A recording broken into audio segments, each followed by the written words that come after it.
Hindiya iyo Pakistan waa laba wadan oo deris ah, labadooduba waxa ay ku wada yaalaan qaaradda Aasiya. Marka aad maqasho magaca Hindiya iyo Pakistan, waxaa laga yaabaa in dhagahaagu ay ku soo dhacaan dagaalada u dhexeeya labada dal oo intooda badan la aaminsan yahay inuu dhaliyay muranka gobolka Kashmir. Maanta se kama hadlayno dagaal, waxaynu isbarbardhig yar ku samayn doonaa awoodaha milatari ee labada dal iyo hubabka ay haystaan.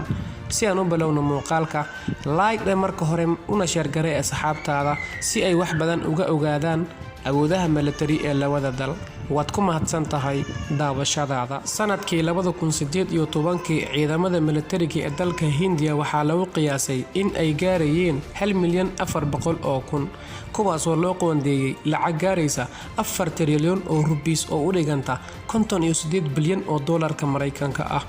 Dhaqaalahaas waxaa 2.1 ka mid ay yihiin dakhliga soo gala dowladda. Isla sanadkii 2018 Pakistan waxay ciidamadeeda milatariga tiradoodu ay gaaraysay 653,800.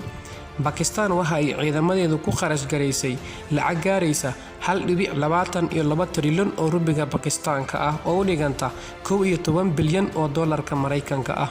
Haddii aynu u jalcino dhanka hubka ay haystaan labada dal, labada wadanba waxa ay haystaan gantaalada goomada ka samaysan ee awoodda u leh inay xambaaraan hubka nukliyarka. Taasina waxay cadeynaysaa in labada dalba ay haystaan hubka wax gumaada ee nukliyarka. Hindiya waxa kale oo haysataa 9 nooc oo ka mid ah gantaalada ridada dheer, waxaana ka mid ah nooc loo yaqaano Agni-3 kaasoo gaari kara masaafo dhan 3,000 oo kiiloomitir ilaa 5,000 oo kiiloomitir.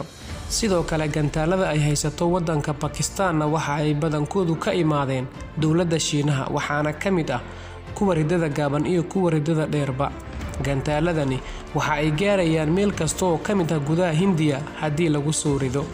Pakistan waxa ay haysataa 140 ilaa 150 madax oo hubka nukliyarka ah, halka wadanka Hindiyana ay haysato 130 ilaa 140 madax oo hubka nukliyarka ah.